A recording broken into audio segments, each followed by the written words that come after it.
Hi, everyone. Hello. I am Lauren. I am Ken. And we are Paradise After Dark. Dark. Paradise After Dark is a Tomahawk Media production covering true crime, Unsolved mystery, missing people, urban legends, and strange places. Yes, that is what we do here. Make sure you go to our website at paradiseafterdark.com. On the website, you'll find links to all of our episodes, even the archived episodes, our mailing list, merch store, and links to all of our social medias. Yes, when you're at the website, we have this cute little tip jar there. If you want to swing by there and drop a couple coins in there, we'll give you a shout out on the show. Speaking of shout outs, I can't wait to start shouting out at people at CrimeCon this weekend. Yes, oh my gosh, time flies. We are going to be at CrimeCon this weekend in Orlando, Florida. It's weird because last year in Vegas, we were like, oh man, whenever we left, it's going to be, CrimeCon's not till September of next year. It's going to be a little over a year and blah, blah, blah. And then boom. Now here it is. Here it is. It's like, whew, it's so amazing how fast time flies. But I'm super stoked because everybody here, if you listen to the show, when we've been at CrimeCon before that I just love engaging with people and talking to people. And it's just the whole atmosphere is so amazing. Yeah, it is. I'm excited. So if you're going to be at CrimeCon this weekend, come see the Paradise After Dark table on Podcast Row. We'll be there all weekend, on and off. Sometimes we'll trade off, but find us. You'll find us. Exactly. If you're going to be at CrimeCon, definitely come see us. We're going to have so much going on.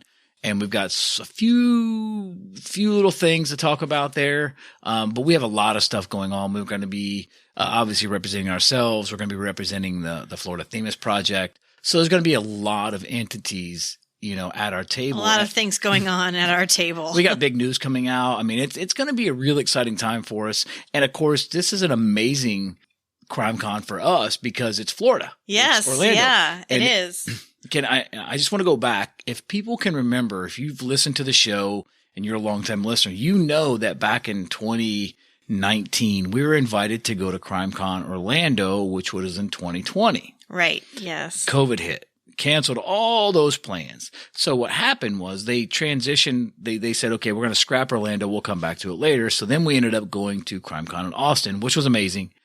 Then we went out to Vegas and now we're back in Orlando. So it's like, we were so pumped because it's like, this is a Florida podcast. We're a Florida, we're all Florida. Right. And we're going to be in Orlando. And then it just tumbled to nothing when COVID hit, along with so much other stuff that COVID ruined. But that was just one of the things that really set us back. But I'm so excited to be in Orlando coming up this weekend. I mean, it's exciting stuff. Yep. So again, if you're going to be there, make sure to hit us up. Yeah, it's probably too late to get tickets. Can you still get tickets? Actually, you can still get tickets, and you can still use our promo code Paradise for 10% off your ticket. And I know that you can get a day pass. So if you just want to go for Friday, Saturday, or Sunday, not the whole weekend, you can purchase a day pass too. So yeah, and best thing to do is go onto the website and CrimeCon's website, and they have a list. The schedule's out, so you can see what events are going to be taking place on that day. So that way you can decide which day would be best for you. We've always found, and Lauren and I we just discussed this, that we found that Saturday is probably the most eventful day. Yeah. And cause it's an entire full day. I mean, cause in the beginning they do like the welcome room and all that, but Saturday is like, it's from start to finish, just go, go, go. Right. And there's a lot of stuff happening on the Saturday. So Saturday's always a good one, but just check on the website and make sure that that's the day you want to go. So tonight we're going to talk about a case that just really drives me nuts, and mainly because it involves a child. Well, most of these cases drive you nuts, Ken. Anything. If we're being real here. That is true. But the worst ones I hate so much are the ones that involve children. This is an old unsolved case that we are covering this evening. We're going to be talking about Carol Lynn Sullivan. 12-year-old Carol Lynn Sullivan was last seen around 6:50 a.m. on September 20th, 1978 at her school bus stop at the corner of Courtland Boulevard and Doyle Road in Deltona, Florida. And I just want to point out, this episode is airing on September 18th of 2023. So 2 days from now, will be the 45th anniversary of Carol Lynn Sullivan's disappearance. Carol's mother, Joanne, had walked outside with her and stood in the yard and watched her walk down the long driveway and turn the corner toward the bus stop. Joanne stayed outside after she lost sight of Carol, feeding the family rabbits. But Carol was not at the bus stop when the bus arrived at 7 a.m. Several witnesses said they saw Carol standing at the bus stop that morning. She would have been there for approximately 5 minutes before the bus arrived. What happened to Carol during those 5 minutes has haunted Deltona, Florida, for 45 years.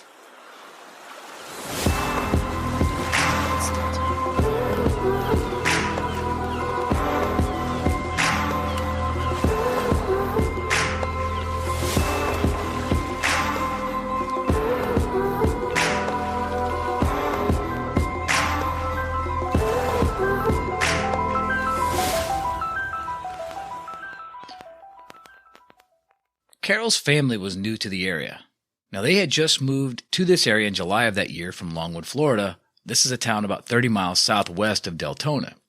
Now, Joanne was alerted to Carol's disappearance when she got a phone call at about 10 a.m. from the school. Now, they were inquiring about Carol's absence in her first 2 classes that morning. Now, Joanne immediately called her husband at work and then called the police. Now, here's something that I find odd. Now, from the sources we used, it was found that the police did not act immediately. They actually waited until school was over. Now, why didn't they act immediately? Well, it's not clear. I have no idea. I mean, it would seem to me that if her mother watched her walk to the bus stop and she isn't in school, one would have assumed that the police would have immediately went into high gear and started looking for her. Right. But again, this is in the 70s when kids ran away. They did not take kids' disappearances as seriously as they do now. Yeah. I totally see how you can be like, what the, but you have to put yourself in that mindset of 1978. That is true. And we run into this in a lot of cases, especially when you and I discuss them off mic. When we were kids, I was running the neighborhood all day until it got dark and the lights came on. And that's when I knew to go home. I mean, it's like I could have been kidnapped and my parents wouldn't have known for like 12 hours. It's very true because, we skipped school before. I had 3 older brothers and we would always skip school and the parents were never home. I'm surprised the school actually made a phone call. Yeah, well, I mean, they would call if you didn't, but they would call home. But see, our parents are never home. But in this case, I just don't understand why the police waited till school was over. Well, at first, authorities thought Carol had run away back to Longwood. It was reported that she had threatened to run away not long before she disappeared. That theory was supported when investigator Andy Courtland, using a police dog, traced Carol's scent 350 to 450 yards east of the bus stop, including twice into the woods, leading police to believe that she may have been trying to avoid being seen by traffic on Doyle Road. Joanne had also told police that after she watched Carol round the corner, she stayed outside feeding the family rabbits, as we said. From where she was, she would have heard any large commotion or screams coming from the bus stop. It was that close to the house. But Joanne didn't hear anything, and she saw the bus go by, assuming her daughter was on it. There was no evidence of a scuffle at the bus stop either. The Sullivan family, which consisted of Joanne, Herbert, which is Carol's father, and 2 younger brothers, they contradicted the runaway idea right away. So they're like, that didn't happen. Now, according to Carol's mother, she was very happy in their new home, which was a quiet little country home. And this new home was very different than the city living that she was used to in Longwood. And the rural environment had Carol excited that she'd be able to raise animals on the property.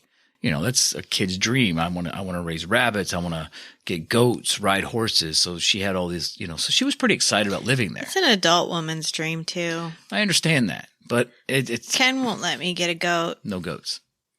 Now, even in August, she had written this letter to her grandmother expressing her excitement about her new home. I mean, she's excited about starting a new school. She is excited about making new friends. So she actually even had, on that Saturday, a slumber party planned with her new friends. And actually, a couple of her friends from Longwood were coming. So she was pumped about this slumber party. Yeah. So basically, she was extremely unlikely to run away, according to her family. So after some convincing from Carol's family and friends, police started to realize that Carol probably wasn't a runaway after all. Authorities and volunteers searched the area on foot with cars, motorcycles, and aircraft, while police even went door to door asking if anyone had seen Carol. Investigators were busy interviewing students and faculty at the Deltona Junior High, where Carol went to school. Investigator Susan Fisher of the Volusia County Sheriff's Office went to Longwood the day after Carol vanished and talked to the school officials at Carol's prior school, friends, and neighbors, but no one had seen her. Police even set up roadblocks on the corner of Doyle Road and Courtland Boulevard in order to question drivers. Motorists were informed of Carol's disappearance and asked if they had seen anything out of the ordinary. The only clue was a neighbor's report that they had seen a red pickup truck with an Ohio license plate parked with its hood up near Carol's bus stop on the morning she was taken. Family and friends of the Sullivan family started showing up in droves. They searched the dense woods near the home and the bus stop. They called friends, neighbors, even teachers from back in Longwood. Herbert, Carol's father, was so distraught over his daughter's disappearance. He even drove to Cassadaga, Florida, just north of Deltona. So Cassadaga is a small town that is especially known for having many psychics and psychic mediums and has consequently been named the psychic capital of the world. Herbert spoke to a psychic who told him that Carol was alive and well and would call on Monday. But Monday came and went, and there was no word from Carol. And the saddest part is that Carol would have turned 13 years old 8 days after she disappeared. Her birthday party was canceled, and her parents put her gifts away. Oof. Well, the whole psychic thing drives me nuts. I mean, this had to be very frustrating for Carol's father. For the whole family, really, and the community. Exactly. I mean, because, I do believe that sometimes psychics play a role in an investigation. I've mentioned this before. I mean, they possibly provide some new avenue for investigators or, maybe for the family to look towards, a different path that may have been taken. But in this situation here, it can be extremely heartbreaking when they're just providing false hope. Yeah. So now this brings us to October 2nd. Now this is 12 days after Carol Lynn disappeared.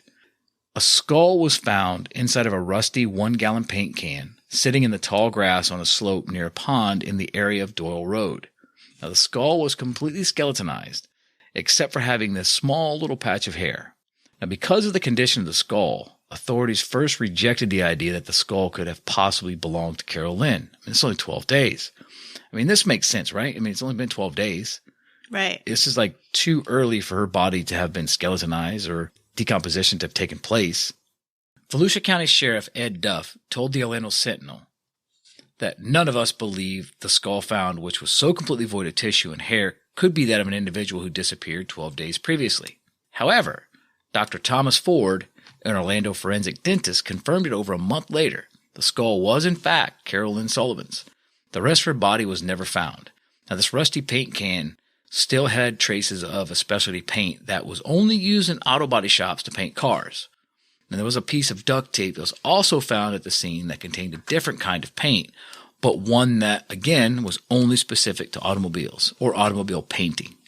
Anthropologist Dr. William R. Maples, curator of the Florida State Museum in Gainesville, examined the skull and said such rapid decomposition was possible under ideal conditions. He told investigators about a murder case in Mississippi in which a 10-year-old girl decomposed in 10 days after being hidden under a vinyl couch.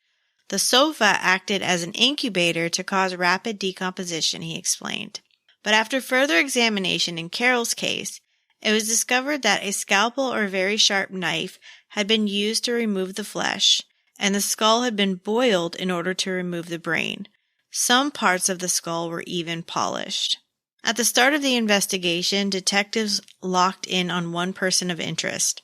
According to Kat Lee, who wrote an article about Carol's murder titled Child's Skull Found in Paint Can for Medium.com, she wrote about a prominent suspect. Shortly before Carol vanished, 31-year-old Vincenzo Alestra from Deltona, the same small town that Carol was living in, kidnapped a 21-year-old woman at gunpoint from the parking lot of the mall that she worked at. Alestra, a truck driver, took the unnamed woman to a remote location and raped her. Alestra was also accused of exposing himself in front of an 8-year-old girl and a 5-year-old boy outside of the library. He forced the girl to give him oral sex. He was arrested for assaulting the girl and sentenced to 30 years in prison, but was released in 1999.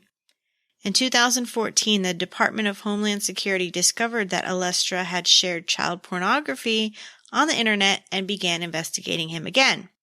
His computer was seized and authorities found dozens of sexually explicit images of minors as young as 6 years old. They also discovered he had sexually abused a 10-year-old child for over 2 years. Alestra was relocated to Cairo, Georgia, and sentenced to 80 years in prison.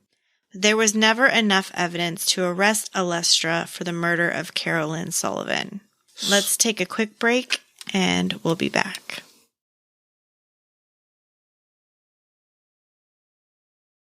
Welcome back, everybody. Okay, so there were some theories that Carol was the victim of a serial killer, either the one who abducted Adam Walsh 3 years later, Ottis Toole, or of Charlie Brandt.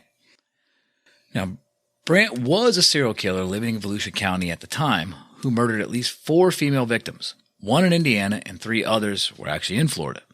Now, Brandt also had a hidden obsession with human anatomy where he dissected his victims. Now, this led investigators to look into the possibility that he may have committed other murders since moving to Florida in 1973, although police have said there's nothing that would lead them to conclude there's any connection between Brandt and Sullivan. Well, Steve White, a cold case detective with Volusia County Sheriff's Office, told Daytona Beach News in 2018 that there were no links ever established to those killers, and there's still no lead suspects in this case. Now, there were witnesses at the bus stop the day Carol disappeared. They all said that they saw a broken down truck. Now, I know that Ottis Toole drove a 1971 Cadillac, so I would be curious if one of the other suspects drove a red truck that may have been plated in Ohio. Because didn't they say that the red truck had an Ohio license plate? Yes. So, I mean, wouldn't you, like, I don't know, maybe check and see if the truck driver was driving, what was his name? The truck driver? He was Vincenzo Alestra. Yeah, was he driving a red? Was he from Ohio at all?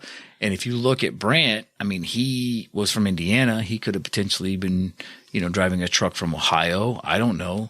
But it would just seem to me that that would be something a little bit easier to find. Right. But then again, I mean, if you take a look at the circumstances in this case, nothing about this case is easy.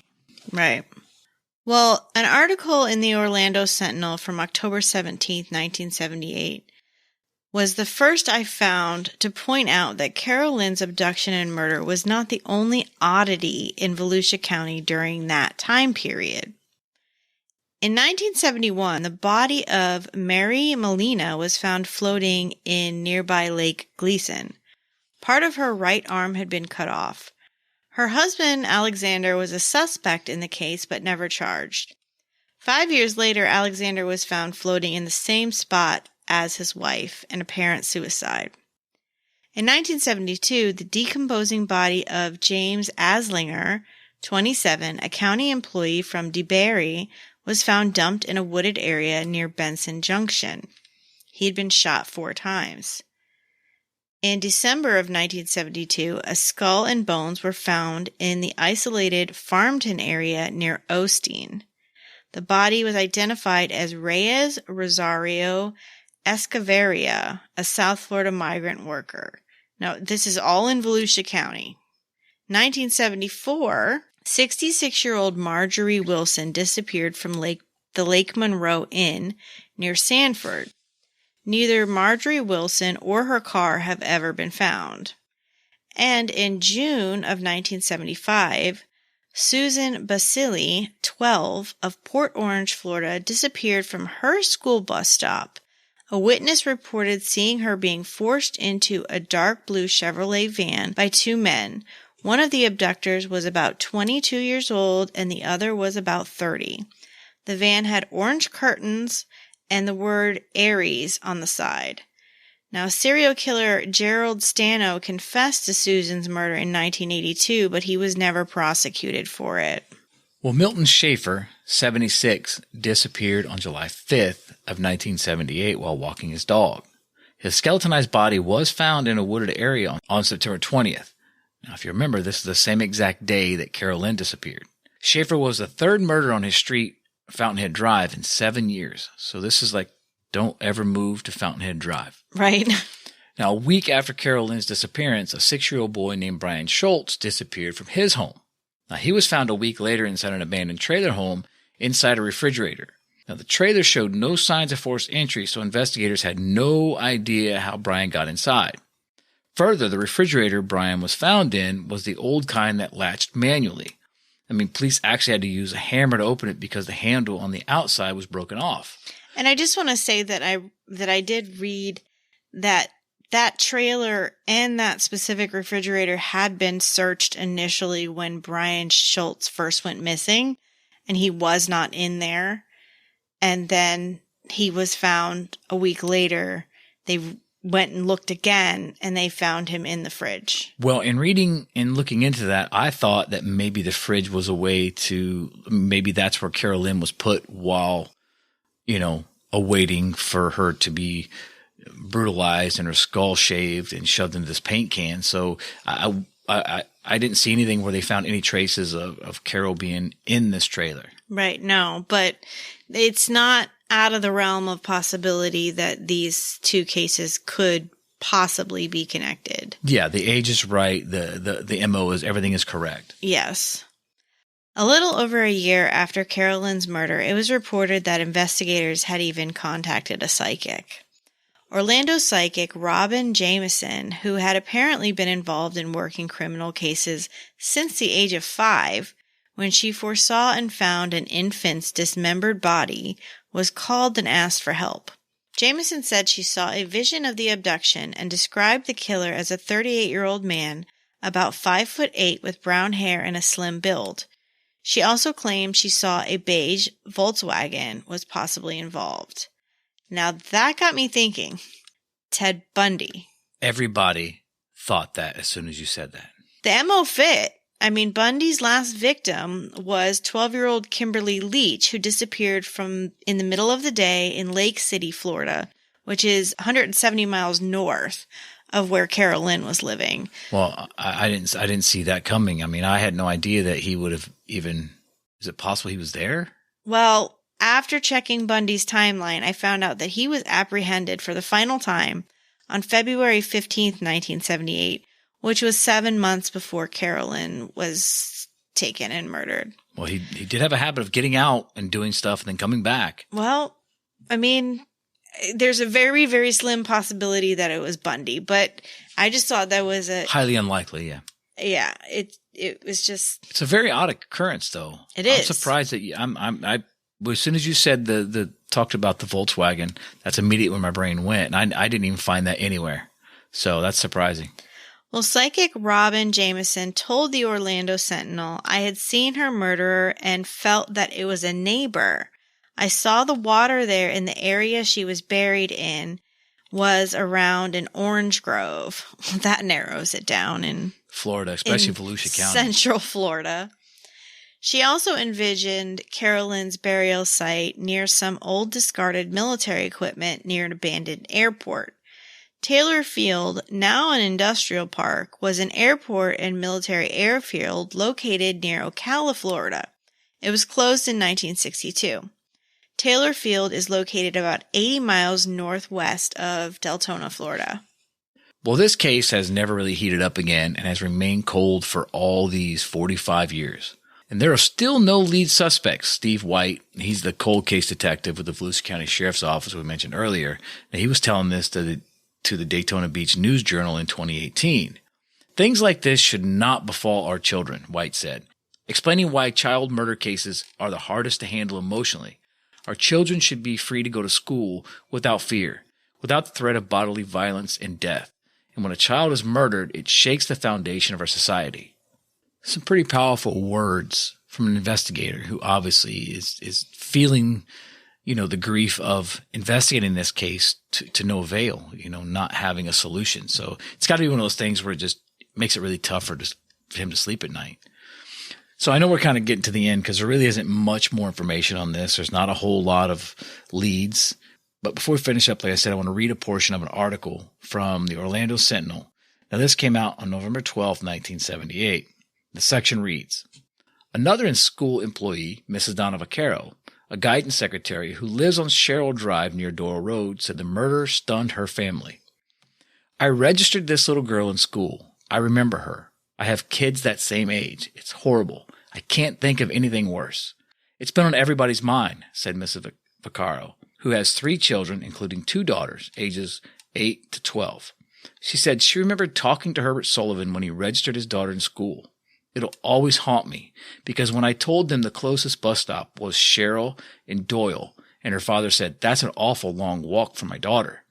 I also advised him to call the school transportation office to see if they could pick her up closer to home." Mrs. Vaccaro said the bus stop later began picking Carol Lynn up at the Courtland Boulevard stop nearer the home.